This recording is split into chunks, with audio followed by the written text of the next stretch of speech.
어제 열린 인천 여아 살인 사건 결심 공판에서요. 주범인 김양은 징역 20년, 공범인 박양은 무기징역 이렇게 구형이 됐습니다.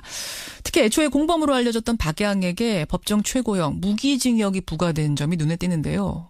대체 공범이라고 했던 박양은 왜 주범보다 더 중한 형을 받았는지, 쟁점은 뭔지 그 자리에 직접 참석했던 피해자 측 대리인이죠. 김지미 변호사 연결을 해보겠습니다. 김 변호사님 나와 계세요. 네, 안녕하세요. 안녕하세요. 어제 재판을 본 느낌이랄까요? 어떠셨어요? 전체적인 분위기. 어제는 일단 이제 마지막 재판 이미 예고가 됐었기 때문에 예. 좀 이제 결말을 향해 간다 이런 긴장감이 좀 있었고 이제 구형에 대한 궁금증.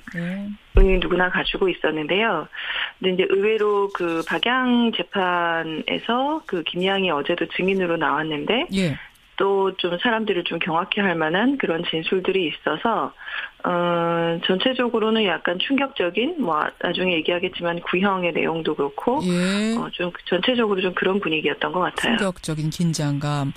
검사가 구형을 하는 날이었습니다, 어제. 그래서 이제 누가 형을 어떻게 받았느냐, 구형됐느냐가 제일 중요한 부분이었는데, 우선, 주범 김양 20년형 받았어요. 20년형. 그 나이에서 받을 수 있는 최고형 받은 거죠? 그렇죠. 김양이 올해로 만 16세이기 때문에 소년법 적용을 받아서 김양에게 적용할 수 있는 최고 한도의 형량이 20년이에요. 그래서 검찰 입장에서는 최고 한도로 구형을 한 거죠. 줄기차게 심신미약을 주장해왔었는데 어제 재판에서는 말을 바꿨다면서요. 심신미약 주장을 철회한 건 아니고요. 다만 자기가 조현병 얘기를 한 적은 없다. 그건 자기의 주장이 아니었다 얘기를 하고 그러니까 어제 박양 재판이 끝나고 김양 재판이 연달아서 있었거든요. 예, 그래서 이제 그 자기의 그러니까 뭐 조현병 주장을 한 적은 없다. 뭐 이런 얘기는 이제 증인으로서 얘기를 한 거고 본인의 재판에서 마지막 결심일 때는 심신미약 주장을 철회하지는 않았어요. 엄밀히 말하면. 네. 지금 주장 철회했다, 입장 바꿨다 나오는데 그건 아니고 그러니까 조현병, 정신분열은 아니다라는 얘기까지는 했어도 심신미약 아닙니다라고 한 건 아니다. 그렇죠. 그러니까 뭐 아직 지금은 뭐 환청 주장이나 예전에 이제 그런 거 했었는데 그리고 다중인격 뭐 이런 얘기를 했었잖아요. 근데 그런 얘기를 지금은 하고 있지는 않다. 지금은 뭐 그런 주장을 하지 않는다라고 이제 얘기는 했지만 심신미약이라는 건 또 범행 당시를 기준으로 하는 법적 판단이기 때문에 뭐 본인이 철회한다 아닌다가 크게 영향을 미칠 것 같지는 않아요. 알겠습니다. 만 16세의 주범 김양 20년형. 그런데 더 주목되는 건 애초에 공범.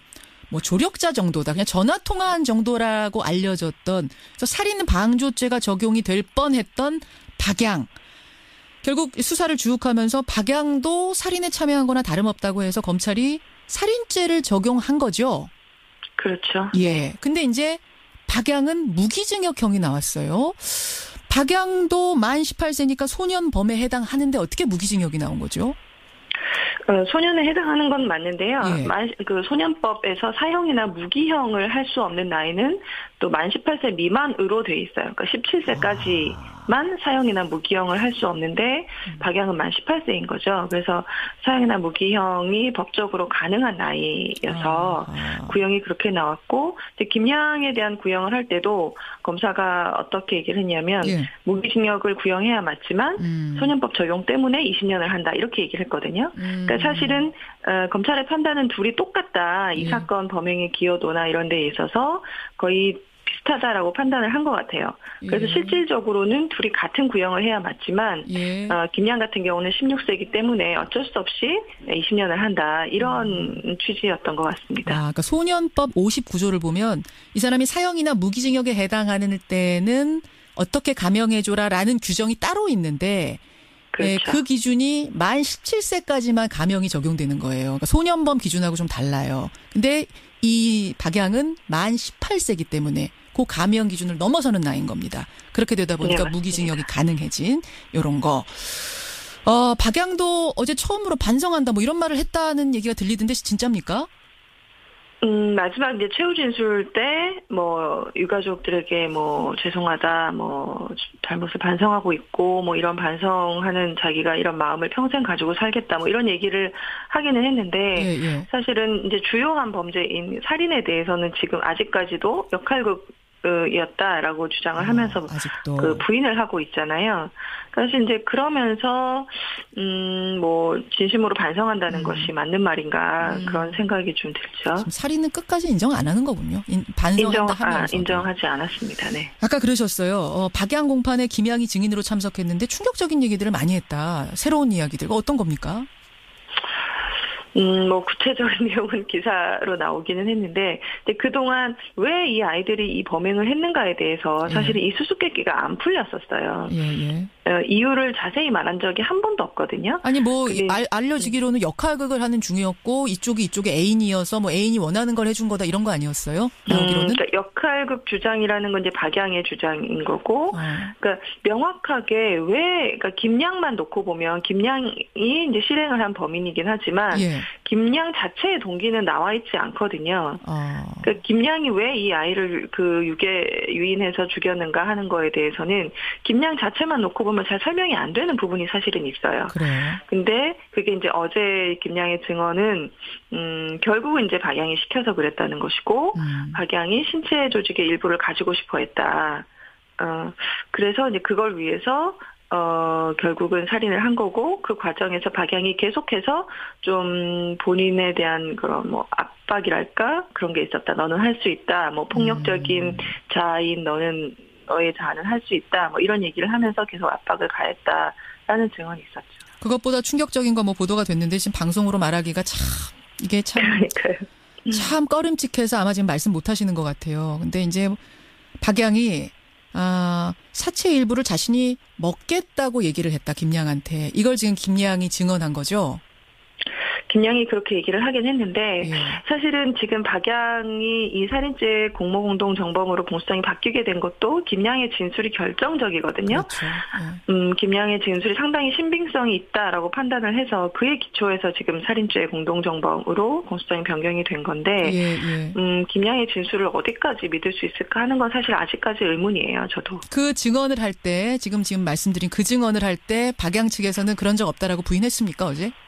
아니요. 반응은 없었어요. 반응 없었습니까? 그래요. 현장에서 두 사람, 지금까지는 계속 반성하는 기미가 없었다라고 저희가 전해 들었는데, 어제는 좀 표정이라든지 이런 건 바뀌었던가요? 글쎄요, 박양 같은 경우는 이제 계속 그냥, 표정이나 어떤 자세의 변화 없이 재판이 꽤 긴 시간 이어졌는데도 불구하고 그냥 그렇게 있었고요.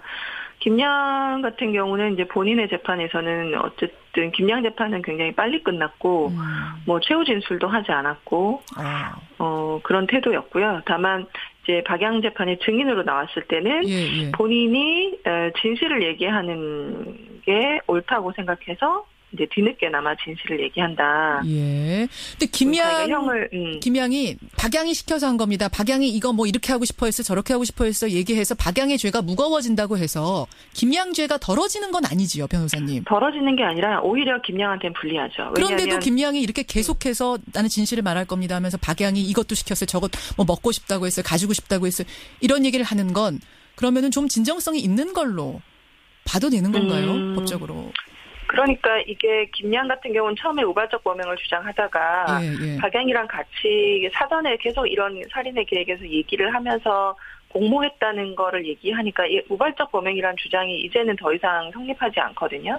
그러니까 본인한테 불리하죠. 사전에 치밀하게 계획했다는 건 어느 모로 보나 본인한테 불리한데도 불구하고 그리고 김양도 스스로 알고 있다. 나한테 불리한 걸 알고 있다. 그렇지만 이 무게를 좀 덜고 싶다. 이런 얘기를 했었어요. 그러니까 자기가 진실을 말하는 것이 맞다고 본다. 이제 그런 차원에서 보면 신빙성이 좀 있다 판단할 수 있겠죠. 그렇군요. 이제 구형입니다. 검사는 이렇게 본 건데 판사가 어떤 판결을 내릴지 모릅니다. 어제 결심 공판 어머님은 안 오셨다고 들었어요. 우리 피해 어린이 어머님. 반응 혹시 전화 통화는 하셨어요, 후에? 네네네. 어떻게 뭐라 하시던가요? 어머니는 사실은 그러니까 무기징역 구형에 대해서는 좀 의외다라는 반응을 보이셨는데 이게 결국 1심에서 끝나지 않을 거라는 걸 알고 계세요. 그래서, 본인이 이제 뭐 이런 거 하나하나에 일희일비하지 않으시려고 하는 좀 의연한 태도를 보이고 계시고, 결국은 구형은 그렇게 나왔지만 법원의 판단이 어떻게 나올지, 그렇죠. 걱정을 많이 하고 계시죠. 좀 침착하게 의연하게 상황 바라보고 계시는 거군요. 어머님 힘내셔야 될 텐데. 알겠습니다. 여기까지 말씀 듣죠. 김지미 변호사님 고맙습니다. 네, 고맙습니다. 인천 여아살인 사건 피해 어린이의 대변인 역할을 하고 있습니다. 김지미 변호사였습니다.